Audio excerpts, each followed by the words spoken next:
we are looking at a lifestyle tracker. So this week we've had some questions when it's like, oh, could you give me a little bit of guidance when it comes to macros? Like, what should I be hitting? What's the appropriate percentages? What's the ratios? I want to lose weight. What should I be doing? Right. Yep. And the reality is, like, as we work with everyone, the answers will be different depending on the phase that they're in. And so if you're someone that's starting out or you're currently in the foundation phase, the entire point of the process is to build the skills needed for long-term success, right? And so figuring out the things that are important, doing on a daily basis, things that we need to measure and track for you to be able to control your targets and move yourself in the direction that you want. So I was going to say with that foundation phase one. So you have which we're looking at right now, is the Fit Footy Lifestyle Tracker. And so as you are progressing through the foundation, each of the weekly tabs will evolve. And so like when you first start tracking in the foundation, you're only doing a portion of things. So it's like, okay, like I'm measuring steps. And then once you start to measure and track your food, then you'll start to input your protein, carbs, and fats.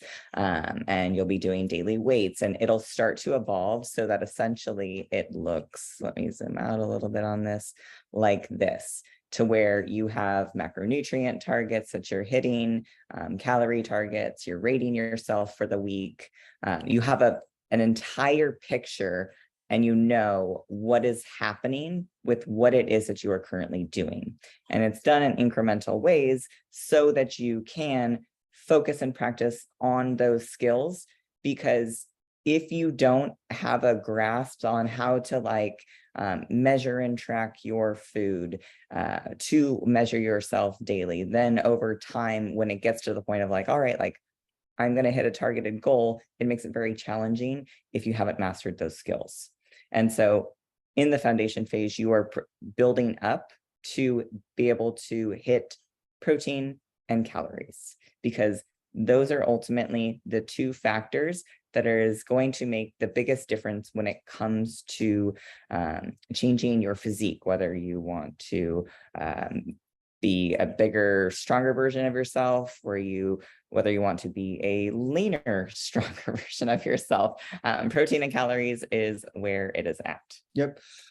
But as you compile all this information, start tracking different things, like in the beginning, the foundation phase, like the main focus is to start establishing the habit of tracking, and really reestablishing your connection with we'll say hunger cues, right? So eating when you're hungry, stopping when you're full, don't stuff, don't starve, don't look at things as like good or bad, just really kind of repairing your relationship with hunger cues and food. And then using that to build off of, to see like, all right, how much am I consuming when I do this? So we have a baseline. It gives you something to adjust from. Because if we were to just give you some macronutrient targets or some ratio, there is no magic number, there is no magic ratio that works for everyone. So really building that foundation, having the baseline allows you to be able to see like, all right, what's going on? How can I adjust? And then that allows the adjustments to be more impactful for yourself. So you have to, for lack of better terms, do an audit of what you've been doing. So that way we know how to improve on things moving forward. Yeah, because when we talk about a baseline, what we're looking for is like, okay, like I eat this much this much every single day. So let's just look at this tracker. So for instance, if we were to take a look, you can see like this person ate 1,019 calories, 1145, 1219, 1151, 2176, 1181, 1267. So it looks like they're trying to shoot for maybe around 11 to 1200 calories, with either like calorie cycling, where they have one high day, which you can see with the 2176, or that could have been not a planned day. It could have been a planned day. You never know. But if you look at the weekly average, this person is averaging around 1,300 calories for the week.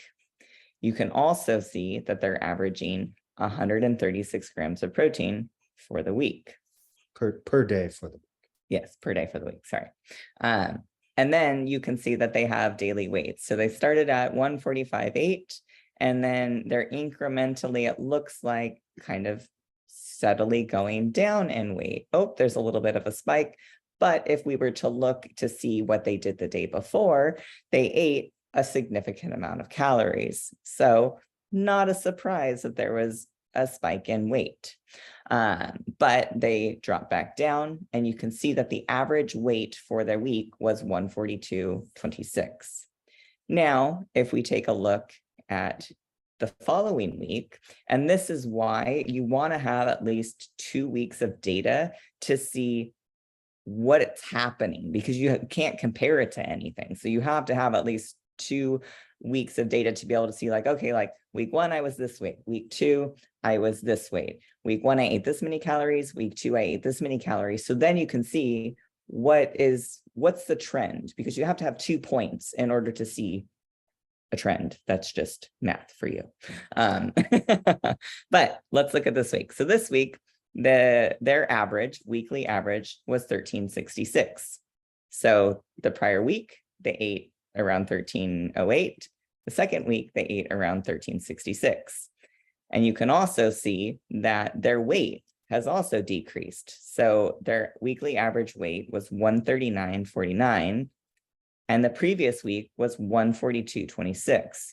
So we can see for the past 2 weeks, they've been eating around 1,300 calories, and that looks as though they're in a calorie deficit, meaning they are losing weight, because they went from the 142 to 139. So first week, they dropped a good amount of weight. So you can gather to say that 1,300 calories is a deficit.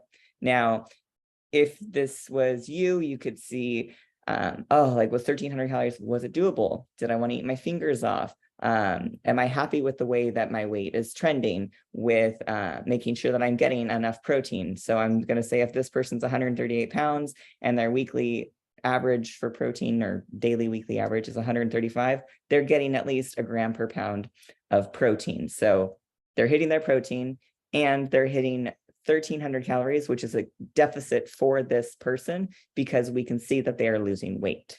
So when you're looking at your own tracker, thinking about how you want to, manage things moving forward, like she said, it's really taking a look at, all right, how much protein am I getting in, and what are my overall calories, if you want to keep it very simple. And so, like we've talked about before, the simple math would be one gram of protein per pound of body weight. So like she said, if this individual weighs 138 pounds, they're right on par for getting right around that protein target. Now, the ratio of their macros in regards to, like, oh, this percentage of protein, this percentage of carb, this percentage of fat, isn't necessarily as important, or it's not going to make as big a deal as making sure that you're getting adequate protein in, and that your overall calories are where they need to support your goal. So for some people, that is losing weight. And in that case, you would need your calories to be low enough to be in a deficit. And the way that you know that you're there is if you're losing weight. Yes. And so you could say, like, oh, I'm eating very little. But like, if you're tracking and you're seeing what it is and the weight's not moving, then the reality is, like, by textbook definition, you aren't in a deficit. And that's either because you aren't measuring and tracking everything that you're consuming, or maybe you're measuring and tracking isn't mastered yet, and you aren't doing it correctly. Because, like, we've been doing this for years, and we will tell you, there's a lot of people out there, they're like, I eat like 700 calories a day.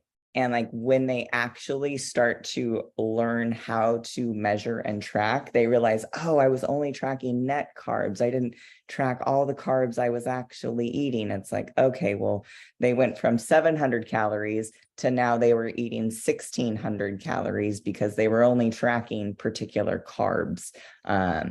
And that's a massive difference. and that's just one example. For other people, like, it's little things like, liquid calories, like drinks, yep, or condiments, or, little bites from kids, like their kids' food, or cleaning up after their partner, or like all going to Costco and the sample lady. Oh my gosh, those bites add up.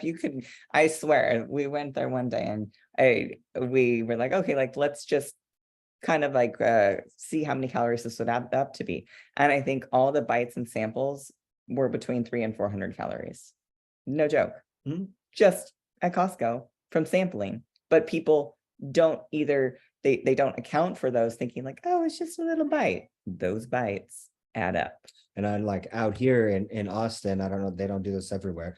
Like if you go to like get Total Wine or even like Costco liquor section or some of the grocery stores, they sample alcohol. So you just walk around and like, it's like, oh, like try this. And yes, it's a great thing and you can enjoy it, but it's very easy to have those calories kind of slip in and add up without really realizing it. And even alcohol is another one that a lot of people miss track. They're like, oh, it's 100 calories. That means it's only 3 grams of carbs. And it's like, no, it's not. Still 100 calories. So I will say with that, you may notice, and this is normal, when you are utilizing the lifestyle tracker, when you input your protein, carbs, and fats, your calories automatically calculate. Now, if you were to take the calories that the lifestyle tracker calculates and compare them to your nutrition tracker, they might be off. That is because of the way that the nutrition trackers typically round up. But it is also a factor if, for instance, you eat a lot of, we'll say, processed foods, and this is the easy way to do it. Anything that's a processed food that says carb friendly or keto or whatever, the macronutrients on the back, meaning your protein, carbs, and fats, the carbohydrates are typically significantly lower and the calories are usually lower than what it actually is. So because they're able to market it that way. So yeah, it's just a marketing thing or whatever. So like they're only factoring in net carbs, but the reality is all calories lives matter, regardless of whether it's net carbs or not. Yep. I'll attach the net carb lesson inside of this as well. So with all of this, like it sounds like a lot, but the reality is break it down simply. Like we build up to make sure that you have the skills needed, focus on a few key things for measuring, and really leveraging the tracker to take a look at, all right, what have I been doing? What are the results that I'm getting? So that way you can make an adjustment to the daily actions to be able to move yourself in the right direction, right? Unfortunately, like I said, it's not something where everyone can eat a certain amount of food and make progress, or we could just throw out something magic and it'll work for you. And so this is us making sure that you have the skills and the ability to be able to self-reflect, look at the actions that you're taking, and be able to make the appropriate adjustments and take actions to move you in the direction that you want. So if weight loss is the goal, make sure that you're getting at least enough protein in to match 1 pound per 1 gram of pound per body weight. If you're someone that has a lot of weight to lose, that could also be for desired body weight versus current body weight. Because if you're someone that's 300 pounds and you're looking to lose 100 plus pounds, you don't necessarily be needing to eat 300 grams of protein a day. You would want to pick your desired body weight and do that, because it'll allow you to be in a deficit a little bit easier and make steady progress throughout the entire journey. Because the goal with protein is to fuel your lean muscle mass. Yep. And if you weigh 140 pounds, I'm going to tell you right now, it's not all lean it's mass. it's not all muscle mass, right? Yeah. So the goal is to fuel the lean muscle mass, but the easy, simple math for most people is just do 1 gram per pound of body weight, Yep. and you'll know that you're consuming enough. But when your weights are obviously all over the place, that can make it a little bit more challenging. So just make sure you have adequate protein. If you want to lose weight, then keeping your protein where it is and reducing overall calories. So that would mean pulling a little bit from your carbs or fats or whatever it looks like to be able to reduce overall calories. So that way we can start seeing the weight move in the right direction. So just as another clarification, so phase 1 foundation reminder is about building the skills of measuring and tracking. Every single week, you are going to learn a new skill and or reinforce a skill. So over time, it'll be, okay, making sure you're eating when you're hungry, stopping when you're full, so that you can see, when I eat when I'm hungry, when I stop when I'm full, I am consuming X amount of calories. And when I do that, this is what my weight does. And then you can see, am I maintaining weight? Am I losing weight? Am I gaining weight? And What am I doing? it's done in a few week cycles, because the Correct. reality is anyone could pick a perfect day. It's like, oh, like, well, I'm going to eat really good today and see how it goes. Or the reality is most people eat differently during the week than they do on the weekend. So having it wrap a few weekends, it really gives you a good picture of like, all right, what's actually going on? Because the last thing that you would want is to take a look at a small window, Tuesday through Thursday, and those are your best days, and build a plan based on that. And then on the weekends, something completely different happens. And so, like, as you're developing these skills of measuring and tracking, having those blocks allows you to see like what's actually happening, what's real life, so that you can adjust appropriately. Yep. And then phase 2 is the focus phase, and that is a dedicated fat loss phase. So while you are in phase 1 foundation, will you lose weight? Maybe yes, maybe no. It really depends on where you are currently at. But yes, you can lose weight, because the reality is a lot of people don't even consume enough protein, and just that in and of itself, consuming more protein and being aware of the foods that you eat are going to make massive changes in your physique. And then you've not only mastered the skills of measuring and tracking and know how to hit protein, and you will also learn and know how to hit a particular number of calories, so that when you have an actual target to hit, when it comes to full-blown macronutrients in phase 2, then you are fully ready, dedicated, and able to execute in a more simple manner. Yeah, think about it like any education process you've gone through your entire life, like start at preschool or kindergarten and work your way up. Like you wouldn't be able to skip. Can't go to physics from. Yeah, where you can't skip primary school and go straight into middle school or high school, right? And so it's like you do have to graduate up if you want to be successful in those things. And it's like that's what we're doing, is just making sure that you have the knowledge that you need to be successful long term and building things up. Yep.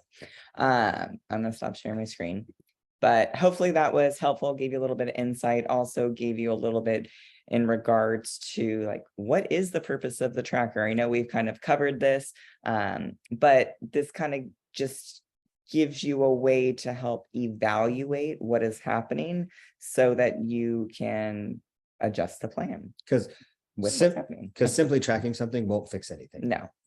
But tracking it, having it on the lifestyle tracker allows you to say, all right, what's been going on and where are the areas that I can adjust to get the result that I want. So they're like I said, there is no magic in tracking.